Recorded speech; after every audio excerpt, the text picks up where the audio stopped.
Akhirnya beliau menunjukkan suatu Kelebihannya ya. kelebihannya seperti mengeluarkan sebuah keris. Nah, yang katanya beliau keris tersebut ini bisa mendatangkan uang secara gaib.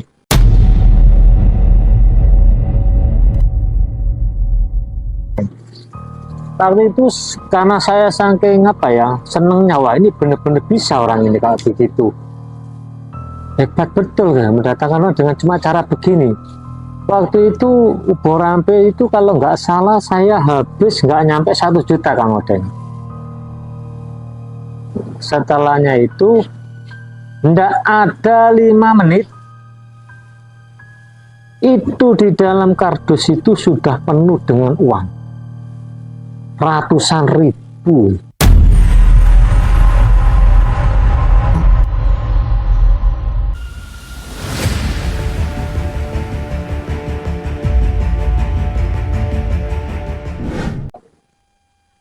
Sobat ekspedisi Kang Odeng, pada kesempatan kali ini kita nggak sendiri, kita ditemani oleh seorang narasumber yang bernama Mas Agus. Mas Agus ini pernah mengisahkan di channel kita 2 kali ya Mas ya. Ya. Pertama 1 mati suri dan keduanya sholawat Mas ya, apa dzikir. Kita nggak sengaja sobat, kita mau perjalanan di Surabaya, ketemu di Probolinggo ini Mas ya. Iya betul Mas Odeng. Kita sekarang ada di pinggir jalan di kafe. Kita pas berhenti mau makan, ternyata di sini ada saudara kita Mas Agus. Masya Allah. Nah Mas Agus tadi cerita-cerita itu bahasanya Mas Agus ini juga pernah menemui pernah mengalami juga namanya pendohiran uang ya Mas ya. Iya. Itu awal ceritanya gimana Mas? Dan dulu tahun berapa itu Mas? Begini Kang Odeng. Untuk pendohiran uang itu dulu kurang lebih sebelum corona Kang Odeng. Kebetulan saya menangani suatu perkara yang nanti ujungnya adalah Ibu Muslihat. Itu saya di daerah timur. Kebetulan klien saya itu juga mempunyai suatu tanggungan yang lumayan banyak. Ya kalau dihitung-hitung ya alhamdulillah. Saya sendiri pun juga ngeri dengan hutang sekian itu. Tapi memang memang dalam usahanya awal-awalnya lancar. Ya mungkin karena suatu situasi dan kondisi, mungkin jatuh bangun gitu Kang Odeng. Nah, akhirnya jatuh satu kepailitan, mempunyai suatu tanggungan di perbankan. Nah, notabene klien saya juga terus terang mencari suatu jalan pintas dengan maksud untuk segera melunasi hutangnya. Di satu sisi dia juga terjebak dalam suatu bujuk rayu gitu loh Kang Odeng. Jadi kisahnya begini, seorang klien saya tersebut itu mempunyai suatu masalah dalam hidup, usaha yang bangkrut, yang akhirnya nanti mencari suatu jalan pintas, yang jalan pintas tersebut notabene juga ujung-ujungnya nanti tertipu. Jadi gini, klien saya ini mengenal seseorang yang mengaku-ngaku Gus, katanya ini bisa mewujudkan uang, bisa nanti endingnya dinikmati segala macam bla bla bla bla. Dari cerita tersebut saya kok juga tertarik, kok sebegitu mudahnya tanpa harus bekerja keras bisa mendapatkan uang, bisa menciptakan uang tanpa ada suatu alat-alat tertentu, yaitu secara gaib istilahnya Kang Odeng. Terus dia cerita apa saja yang dibutuhkan pada saat itu. Apa saja? Katanya ini kalau saya nanti ini bisa selesai, perwujudan uang nanti bisa apa itu sesuai dengan keinginan dia, maka hutang-hutang dia, bahkan apapun tanggungan di bank maupun di luar, dan mau buka usaha lagi akan terwujud di angan-angan dia. Tapi dalam benak saya, apakah mungkin semudah itukah? Tapi harus ada step by step yang perlu dilewati, yang perlu dilalui, yaitu apa saja? Ya, untuk membeli sesuatu, untuk keperluan memanggil gaibnya, seperti itu Kang Odeng. Akhirnya karena ini kami tidak kita nggak mau sepihak waktu itu, hanya dari klien saya sendiri. Saya ingin mencoba masuk. Seberapa hebatnya kok di zaman sekarang milenium masih percaya dengan hal yang begitu-begitu. Akhirnya saya waktu itu menangani klien, tapi saya dibawa klien seakan-akan saya sendiri ini sebagai seorang yang membutuhkan bantuan dengan metode tersebut, gitu Kang Odeng. Akhirnya di situ sepakat saya ingin lebih jauh lagi mengenal dan ingin mengetahui hal-hal tersebut. Akhirnya tidak berapa lama saya diajak oleh klien saya. Kalau bilang Gus ya Kang Odeng, biasanya kalau Gus, istilah Gus itu kan putra daripada seorang kiai yang notabene memiliki suatu pondok yang di situ mengajarkan suatu ilmu pendidikan mengenai agama.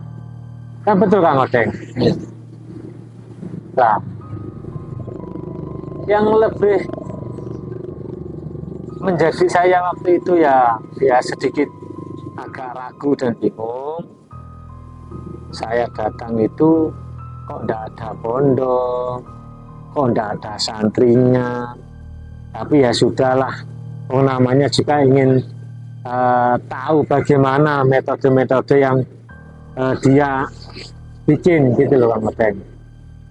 Nah, dikala itu saya datang, saya juga di situ membuat suatu cerita kalau saya juga mempunyai suatu tanggungan, saya mempunyai suatu banyak hal lah, kesusahan di dalam dilema hidup. Akhirnya di situ saya ditanya mengenai saya ini orang mana, pekerjaannya apa, gitu loh Kang Odeng. Jadi detail juga, usahanya itu waktu itu apa, kok saya jadi suatu bangkrut segala macam. Nah, akhirnya dengan hal-hal cerita saya yang begitu memilukan kalau dibilang seperti itu, akhirnya beliaunya tertarik untuk mau membantu menolong saya keluar daripada kesusahan ini. Akhirnya beliau menunjukkan suatu kelebihannya seperti mengeluarkan sebuah keris. Nah, yang katanya beliau keris tersebut ini bisa mendatangkan uang secara gaib.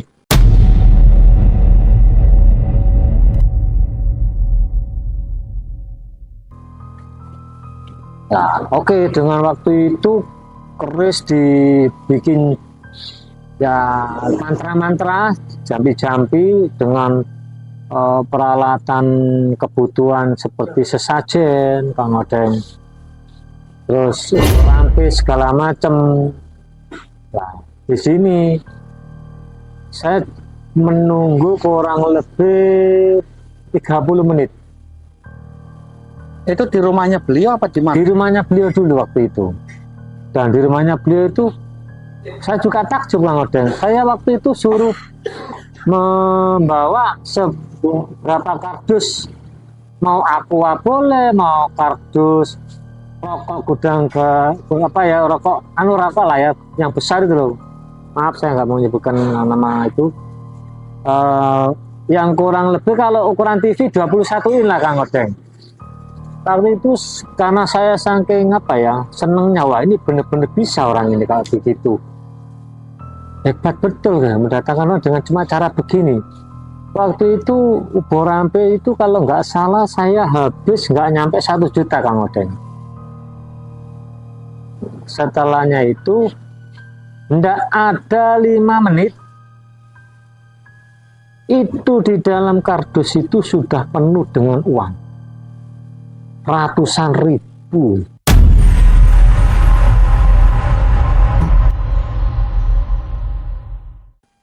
Baru-baru saya pegang, iya kena, tak video juga kena.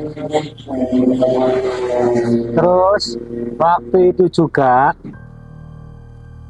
saya disuruh menunggu karena ini ada suatu persyaratan yang belum lengkap.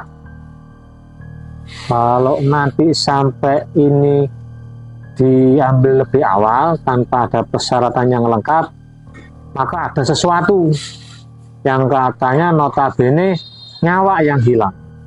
Itu Kang Odeng. Oke, waktu itu sempat saya hampir percaya.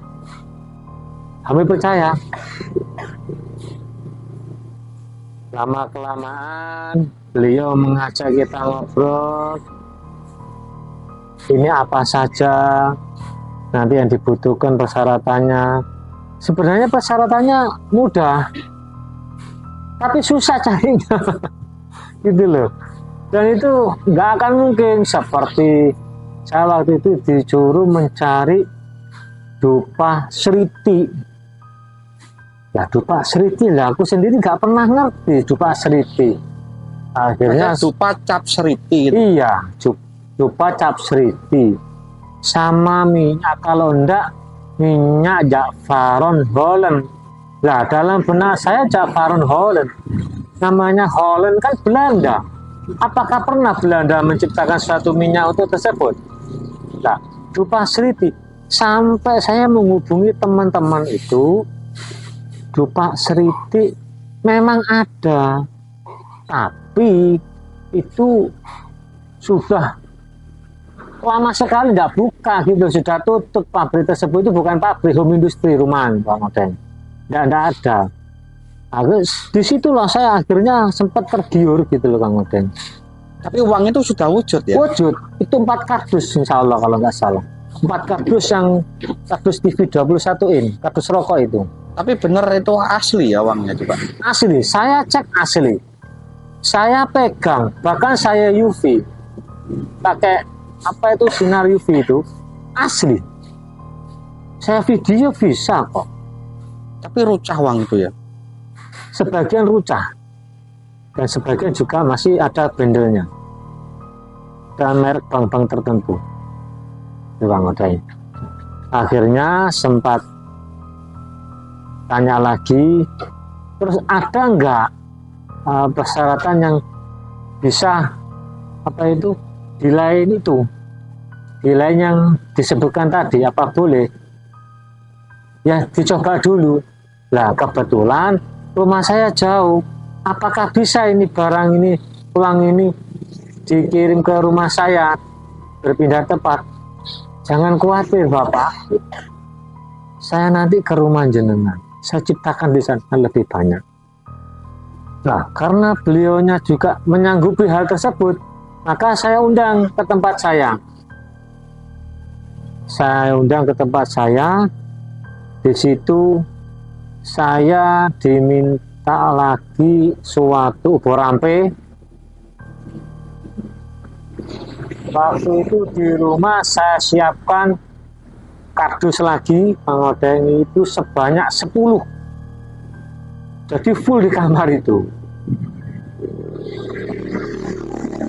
Bubur rampis seperti biasanya. Oke. Nah, setelahnya itu baru saya diminta. Jadi yang pertama tadi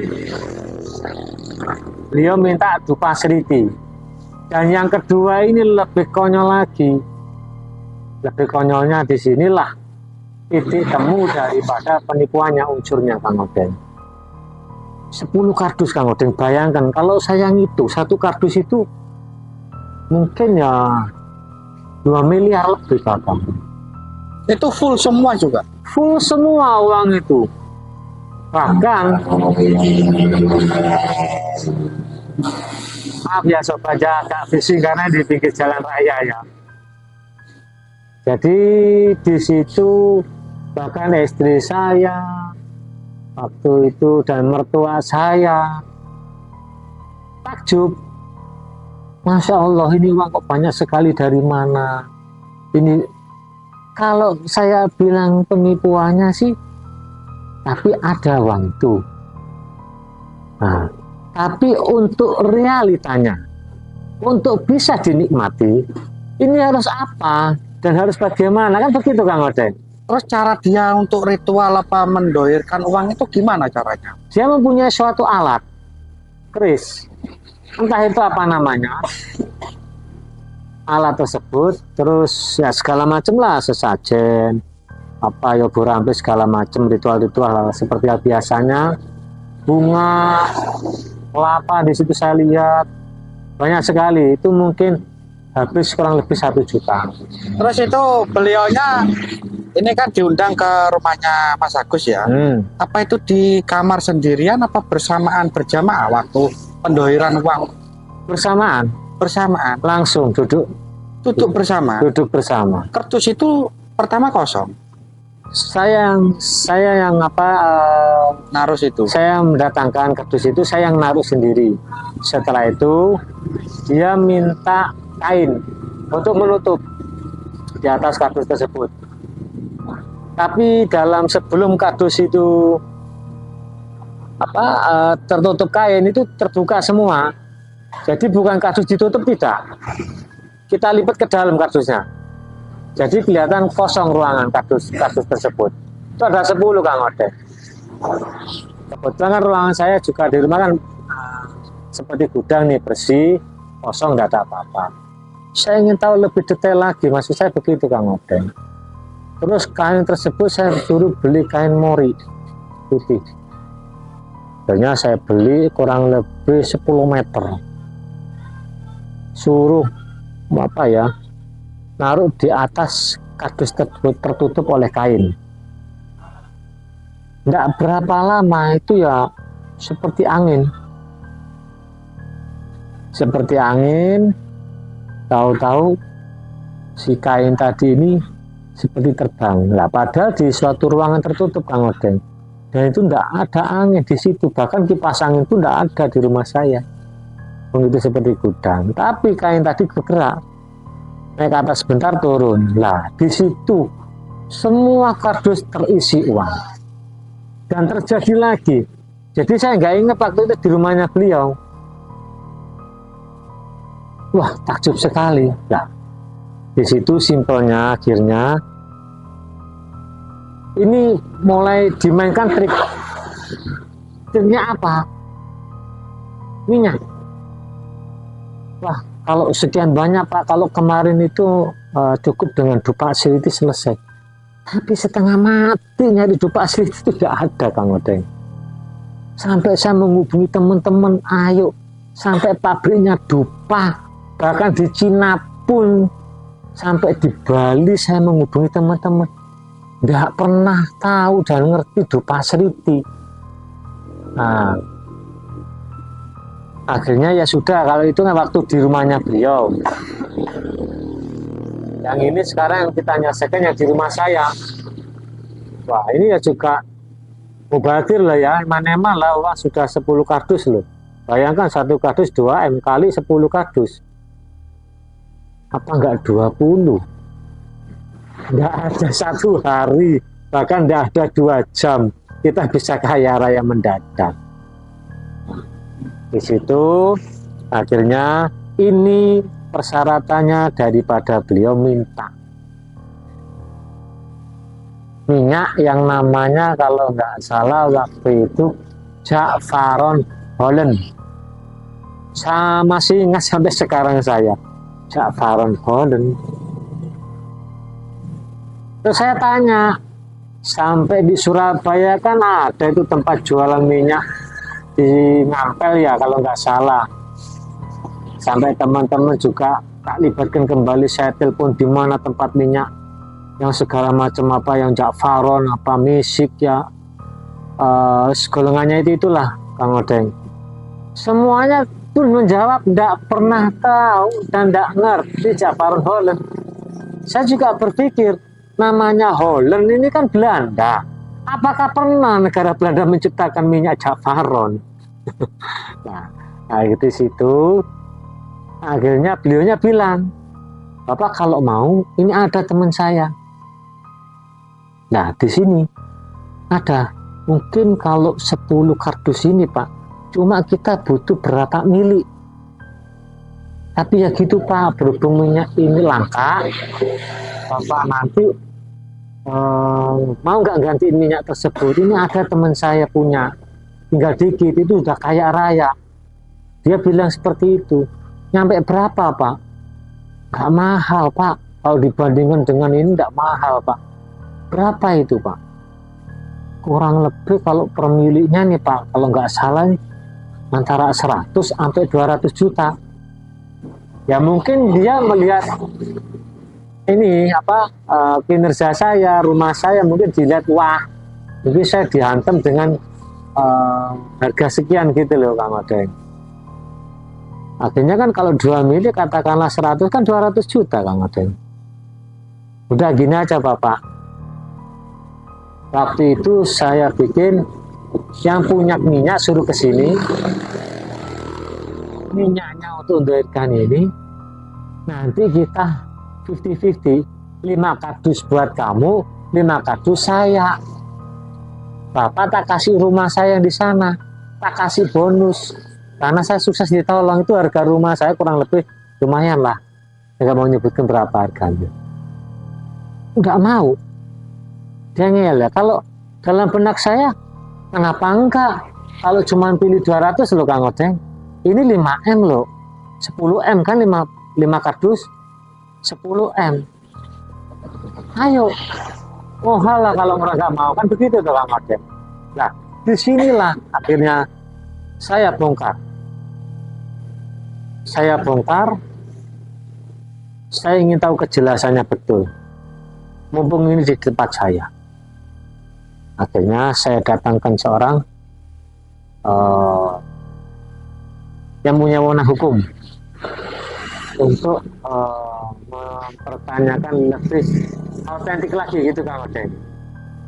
Disitulah akhirnya uang tersebut ternyata hanya untuk tipu muslihat. Jadi nggak ada sobat. Kalau para sobat tahu pendohiran uang dengan cara begini bisa dinikmati dengan segala macam. Sekarang saya kembali tanya, kita tidak kerja berat, hanya dengan ongkos sekian kita bisa memiliki uang segitu banyaknya. Kalau memang seperti itu, kenapa dia nggak kaya sendiri atau saudara-saudaranya? Kan begitu Kang Odeng. Jadi kalau kita ngelihat sih rumahnya ya maaf aja ya. Makanya saya bilang tadi, dia seorang Gus, pondoknya juga mana, putra kiai juga dari mana. Tapi panggilannya Gus, ya mungkin ungkapan panggilan tersebut kan notabene ya namanya Gus kan seperti itu. Tapi ya minta tolonglah jangan menggunakan suatu panggilan orang-orang yang notabene mereka seorang pemuka agama, mereka betul-betul mendidik para santri pondok untuk menjadi akhlakul yang benar. Akhirnya dibuat acara yang seperti ini untuk tipu-tipu. Jadi begini, satu sekali lagi, nanti itu ada suatu persyaratan-persyaratan yang mana nanti kalau ini dinikmati nanti ada yang mati, kamu juga nanti mati kalau kamu berani. Lah, dengan kata-kata mati, tumbal segala macam, orang mesti kan takut, Kang Oden. Saya dapat uang tapi saya mati, lah buat apa? Kan konyol. Akhirnya dikasihlah suatu jalan keluar, minyak. KKB ini minyak itu tidak ada. Lah inilah letak penipuannya. Di situ nanti minyak temennya. Ini ada orang saya, dulu pernah dibantu, bla bla bla segala macam. Akhirnya juga saya, ayo sudah ditukar. Kalau cuma 200 juta buat apa? Wong ini 10 kardus, per kardus 2M, bahkan lebih. Ayo yang 5 kardus kamu, 5 kardus saya. Kamu kan punya minyak nih, siapa yang nggak mau daripada 200 juta, Kang? Betul enggak? Nggak mau, tetap nggak mau. Akhirnya disitulah saya ungkap, klien saya waktu itu tak sembunyikan di rumah saya ungkap. Klien saya habis 128 juta. Notabene kalau nggak bisa diambil nanti ada uang yang dikasih tulisan seperti jimat-jimat itu. Terus ada seperti bumbung dari bambu itu dibikin seperti ATM. Nah, nanti itu tanahnya dari Gunung Arjuna, bilangnya si dukun. Akhirnya karena dia bersikokoh, bisa menciptakan dan bisa mendirikan uang dan bisa dinikmati, akhirnya saya langkah tegas, Kang Oden. Saya laporkan kurang lebih, karena bukti saya ada, kuat bukti saya.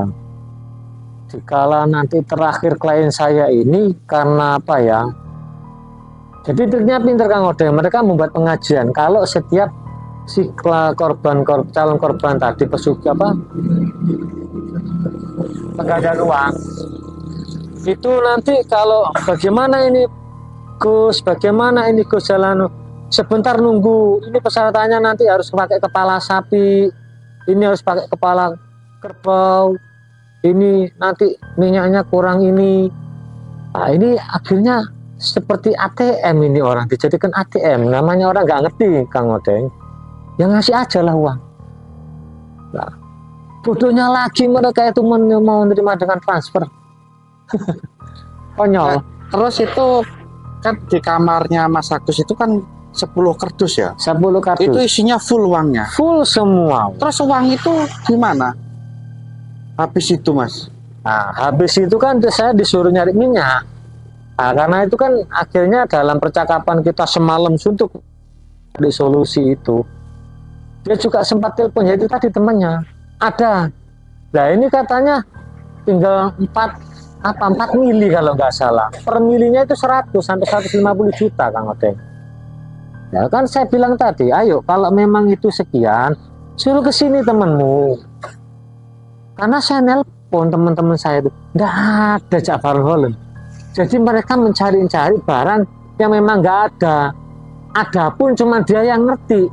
Ini titik poinnya, Kang Oden. Dan terus uang itu masih ada? Habis itu? Ada. Sampai pagi? Tetap. Sampai pagi pun ada. Ya. Setelah itu, paginya itulah akhirnya klien saya mulai terkuat di sini, Kang Oden. Petak titik ibu muslihatnya. Gitu, Kang Oden. Jadi untuk sobat-sobat, terus tipu muslihatnya itu apa? Uang itu kan uang sudah ada. Sudah ada. Tinggal pendohiran, penyempurnaan. Penyempurnaan. Nah, terus ya, minyak tadi, minyak. Nah, kita suruh beli minyak. Tapi uang tadi kan nggak hilang. Apa ya hilang? Apa gimana tadi? Hilang kalau nggak ada minyaknya. Kan sudah menjelang pagi. Oh, pagi hari hilang? Hilang. Itu hilang. Hilang otomatis apa gimana itu? Tiba-tiba hilang? Tiba-tiba hilang. Tiba-tiba hilang. Tapi waktu ada itu emang dipegang itu uang, bukan halusinasi ya? Oh enggak, saya megang sendiri, saya foto, saya video bisa kok.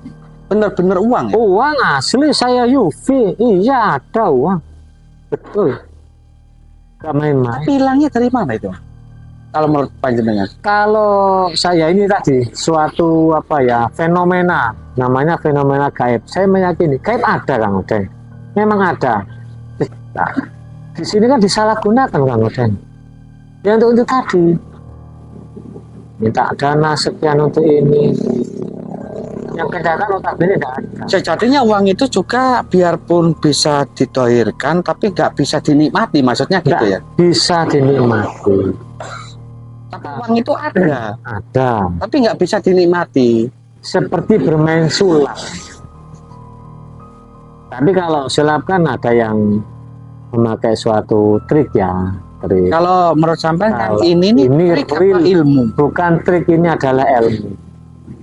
Jadi dia datang seorang diri, nggak punya alat apapun, hanya berupa keris. Tapi seandainya dia bawa uang sendiri, nggak segitu Nggak banyaknya, mungkin, nggak nggak mungkin dong. Di ruang saya, di tempat saya kan saya ngerti. Kok kamu bawa koper sih kan? kan kelihatan. Ini ngomong siapa bagaimana kan ya enggak. Jadi dia mendatangkan uang tersebut secara spiritual, goib gitu loh Kang Oden. Tapi di situ kan tadi kembali lagi, ini adalah untuk tipu-tipu.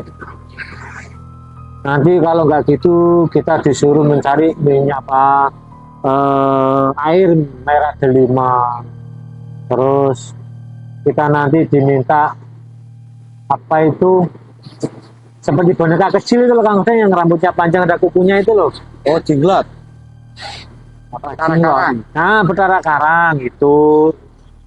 Terus mencari apa itu yang anti potong, kalau Dicukur lah ya. dicukur lah segala Yang macam. susah-susah lah ya. Yang menurut saya sih mohal lah. Jadi yang dicari itu yang nggak ada, harus ada gitu loh. Jadi gini Kang Oden. Jadi penggandaan uang tersebut tadi, kalau saya istilah pengganda, kenapa? Setelah saya lidik terlalu dalam, mengikuti arusnya dia, saya pertemukan dengan klien saya. Beliau kaget. Itu tadi Kang Oden, setiap dia didatangi oleh klien saya, bagaimana Pak, saya sudah waktu mepet. Lah, si klien ini kan sudah punya utang. Akhirnya dengan spontan uang tadi dapat dari mana? Masya Allah Kang Oden, gadekan ini, pinjem sana sini, dengan janjikan nanti kalau ini hasil seperti ini. Bahkan temennya dekat sendiri juga ikut jadi korban, tapi dia yang di depan mempercayai hal tersebut gitu Kang Oden. Setiap ditemui pernah dibentak, kalau kamu nggak percaya, ambil sendiri di Gunung Arjuna. Kalau kamu nggak mau dimakan sama harimau, tunggu dulu. Lah ini menunggu 40, nggak pendek loh waktunya Kang Oden. 40 hari, 41 hari, bahkan 100 hari. Nanti ada di rumahmu. Ini uang nanti semua akan mengalir ke rumahmu. Dan namanya orang awam, akhirnya ya mau-mau saja Kang Oden. Akhirnya mentok, beliau ini mendengar suatu apa ya, kisah daripada saya, mungkin bagaimana saya menangani perkara, menghubungi saya Kang Oden. Akhirnya saya turun sendiri.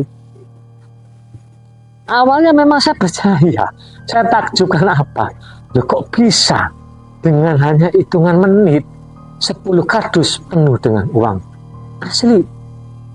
Akhirnya saya temukan dengan klien saya, di situ terkuak semuanya Kang Oden. Itu hanya tipu-tipu. Sebenarnya dia hanya bisa mendatangkan uang secara gaib, itu namanya pinjem. Pengakuan dia ya Kang Oden ya, bukan apa ya, bukan bikin-bikinan. Ini pengakuan si pelakunya, penipu tersebut, itu hanya pinjem secara gaib. Dampak resiko apabila dia mengambil uang tersebut mungkin tidak banyak, bisa digunakan 1 juta sampai 500.000, tapi nanti dia gantiin. Nah, sedangkan dia dapat ribu kan lebih daripada 1 juta 2 juta. itu nanti uang kembali Kang Odeng. Makanya hilang itu diambil sama makhluknya lagi. Iya, diantar lagi ke tempatnya semua. Jadi kalau sampai itu nggak diganti, dukunnya sendiri yang habis nyawanya Kang Odeng. Pengakuannya beliau kayak gitu ya. Seperti itu. Akhirnya ini perkara mau diselesaikan dengan secara hukum atau kembalikan uang-uang beliau itu tersebut. Akhirnya dia mau minta secara mediasi kekeluargaan Kang Odeng. Itulah Kang Odeng. Dan ini akhirnya ya dia jual suatu aset dia. Saya nggak mau tahu kalau ingin ini saya lanjut, saya proses, monggo. Tapi alhamdulillah dia menyadari di situ. Ya kebetulan juga Kang Odeng. Ini sampai sekarang dia baik sama saya. Jadi saudara Kang Odeng. Jadi kalau sobat-sobat mungkin yang melihat ini ya video ini, jangan semudah itu meyakini penggandaan uang. Contoh nyata aja yang sekarang sudah dipegang Dimas Kanjeng, ya kan? Berapa itu yang kena Kang Odeng? Tapi kalau menurut Mas Agus ini penggandaan uang itu nggak nyata lah ya, apa nipu lah ya. Kalau nyata itu nyata bisa mewujudkan ya, tapi tidak bisa dinikmati. Karena apa? Ada suatu persyaratan yang tidak diketahui secara Jadi baik. menurut Mas Agus ini apa bisa orang menggandakan uang? Tidak ada. Nggak ada ya. Terus keduanya menurut secara pengetahuan Mas Agus ya, apa ada manusia bisa mendohirkan uang? Kalau mendohirkan tadi ada Mas Odeng, ya, ada bisa. Tapi ya tadi tidak bisa dinikmati, percuma. Itu hanya untuk trik-trik aja penipuan Kang Odeng. Gitu loh. Tapi kalau saya tanya lagi nih Mas Agus, dari Ya. pengalaman sampan kan mungkin menangani apa permasalahannya dari pasien-pasien panjenengan kan banyak kan. Beraneka macam ragam lah. Karena panjenengan kan PH juga. Jadi Ah. gini Mas Agus, kalau menurut sampean sendiri, pesugihan itu percaya nggak? Loh, pesugihan? Iya. Ya percaya Kang Odeng. Kenapa? Yang nggak dipercaya ini gaib mana? Gimana? Gaib. Nah, Gaib panjenengan kan percaya. ya Pak, percaya mulai zaman Nabi ada itu Kang Odeng. Tapi kalau pesugihan itu percaya nggak? Ya percaya. Yang nggak percaya orang bisa menggandakan lah ya. Kalau menggandakan that's impossible. Nggak mungkin. Nggak mungkin lah ya. Tidak mungkin orang kayak Einstein itu. Kalau itu bisa Kang Odeng, nggak ada acara pesugihan. Pesugihan itu, ya saya buka ya. Kalau setahu saya ya, saya pengalaman juga menangani hal apa ya. Itu tadilah orang-orang sekarang kan zaman milenial tuh banyak ketipunya di situ Kang Odeng. Kalau pesugihan ini yang sangat betul-betul miris sekali. Taruhannya itu betul-betul suatu keluarga dan nyawa. Jadi menurut Mas Agus kalau pesugihan itu emang nyata adanya lah ya. Nyata. Percaya lah ya. Ya, Tapi asalkan dia berani menanggung resikonya, itu aja. Kalau penggandaan uang tadi hanya tipu-tipu, hanya mencari uang. Ya, untuk tipu itu beli minyak, beli dupa, beli ini, beli itu, kambing ini, kepala ini, itu hanya khusus untuk buat alasan aja. alasan aja untuk nipu. Tapi kalau pesugihan Kang Odeng, ini suatu ritual, ini yang langsung daripada orang tersebut kepada yang dituju gaibnya siapa. Jadi tidak bisa main-main Kang Odeng. Ini betul-betul nanti taruhannya nyawa. Jadi sini Kang Odeng, taruhan itu tadi adalah suatu nyawa Kang Odeng. Kalau pesugihan bukannya begini ini, saya menjelaskan ini, ya kalau bisa jangan dilalui lah. Meskipun kepepet apapun, Anda terjerat hutang apapun, janganlah melalui ya katakanlah pesugihan, terus yang penggandaan uang, itu semua konyol. Kalau di hukum Islam kita itu namanya musyrik. Naudzubillah min dzalik Kang Odeng. Lebih baik banyaklah bersedekah, banyak zikir, banyak sholawat. Jadi Kang Odeng, saya kilas balik ya. Saya juga pernah ngerti pesugihan. Ngertinya gimana? Pengalaman suatu yang ya Allah ngeri sekali. Anaknya ditumbalkan Kang Odeng. Diantar. Maaf aja sampai pernah samain tangan. Sama orang tuanya sendiri. Iya. Samain tangan. Dia berkeluh. Itu kebetulan sobat saya sendiri. Sahabat saya sendiri. Sampai saya nangis Kang Odeng. Masya Allah. Sebegitu teganya. Biar sudah mau dipilih anak saya yang mana. Dia punya anak 4. Yang satu di bawah. Mau dibuat taruhan itu. Apa ya kalau ditunggalkan. Saya tempelin kalau kamu memang gak mau ngerawat anakmu. Sini tak rawati. Saya sampai begitu Kang Odeng. Akhirnya kamu kok bisa begini kenapa? Karena hidupnya enggak kalang kabut Kang Odeng. Akhirnya mencari suatu jalan pintas pesugihan. Masya Allah. Dan dia sudah ditunjukkan waktu itu sudah ketemu sama apa ya? Sama sesosok gaib di suatu tempat tertentu Kang Odeng. Ya, diajak tertentu di situ. Yang diminta adalah si ini, anaknya ditunjuk, suruh nganter ke situ. Lah, dia pamit kepada saya, izin kepada saya, untuk apa? Untuk mengawal kegiatan dia. Kalau nanti aku dapat duit sekian sampai tak kasih sekian. Saya bukannya seneng tapi saya marah. Saya stop di situ Kang Odeng. Ya alhamdulillah. Pada saat saya stop, saya juga bertanggung jawab untuk memberikan jalan keluar. Akhirnya apa? Ayo kembali ke jalannya yang benar. Ya, itulah sobat kisah dari Mas Agus. Pokoknya apapun permasalahannya kita di muka bumi ini, itulah cuma ujian dari Allah, sobat. Kita harus jalani, kita harus kuat, biarpun jalan itu masih rusak, ya kita harus pelan-pelan. Janganlah mencari jalan yang singkat, yang Konyol. tas. Gitulah sobat. Makanya jalur langit itu masih luas. Betul. Kalau bisa berpikir kita ya harus sehat. Ya gitulah sobat. Moga-moga video ini jadilah manfaat, bisa jadi pembelajaran untuk kita semua. Ya. Ya terima kasih Mas Agus. Terima kasih kembali Kang Odeng. Ketika kali ini kita nggak sengaja ketemu di Babalingga di kafe. Kebetulan jenengan lewat, aku saya betul saya juga di sini. Oh yang jenengan calling, alhamdulillah sambung saudara ya Kang Odeng. Kita tutup dulu Mas ya. Monggo. Assalamualaikum warahmatullahi Waalaikumsalam warahmatullahi wabarakatuh. Alhamdulillah.